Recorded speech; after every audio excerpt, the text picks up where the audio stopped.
السلام عليكم ورحمة الله وبركاته. أهلا بيكم في قناة شوكة وسكينة مع حورية. النهاردة جايبالك فكرة حلوة قوي. انتي لو بتعملي كيك وتبقى منك شوية أو شوية نشفه منك، أو حتى ما طلعش الكيك ناجح قوي، حرام نرميه. الأيام بقت الدنيا غالية، والأيام دي بقت صعبة على الكل، ربنا يعين الجميع. تعالي بقى هقولك هتعملي ايه بالشوية اللي متبقيين معاكي دول. بس الأول لو عجبتك الفكرة اعملي لي لايك وسبسكرايب وشير واشتراك في القناة عشان يوصلك كل جديد ان شاء الله. ونسمي الله ونقول بسم الله الرحمن الرحيم. احنا الاول هرسنا الكيك اللي عندنا وحطينا عليه معلقة كاكاو و3 معالق لبن. هو خد 3 معالق بس لان الكمية كانت بسيطة.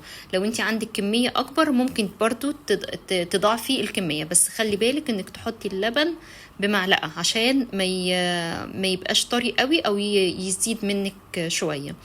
بعدين هو ده بقى لحد ما نوصل للقوام بتاع الكيك كده، بيبقى بالمنظر ده، يعني ما بيبقاش سائل، لو حطيته في المعلقة ما بيقعش، وفي نفس الوقت ما بيبقاش ناشف.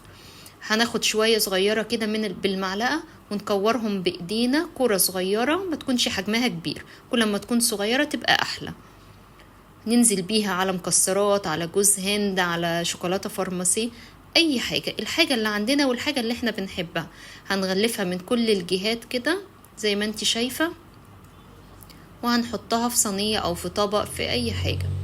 نجرب واحدة كمان برضه، هنكورها بنفس الطريقة ونحطها بقى المرة دي في فارماسي. وطبعا كل ما تبقى اللي احنا بنغلفه بيه مختلف بيدي شكل احلى وبيدي شكل اجمل.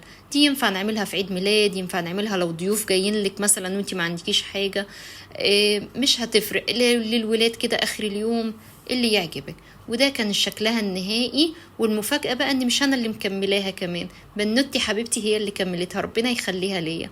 ولو عجبك برضو الفيديو ما تنسيش بقى اللايك والسبسكرايب والاشتراك في القناة عشان يوصلك كل جديد ان شاء الله.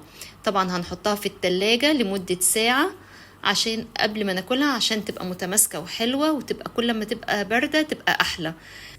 واكتبي لي بقى في الكومنتات لو كنت تعرفي ان هو ده البوبوس كيك اللي احنا بنروح ندفع فيه قد كده، واحنا مش عارفين ان هي دي بتبقى بيتعمل ببواقي كيك عندهم، او كيك ناشف، او والكيك اللي ما اتباعش بيعملوا من جديد ويبيعوه لنا تاني. والف هنا على قلبكم.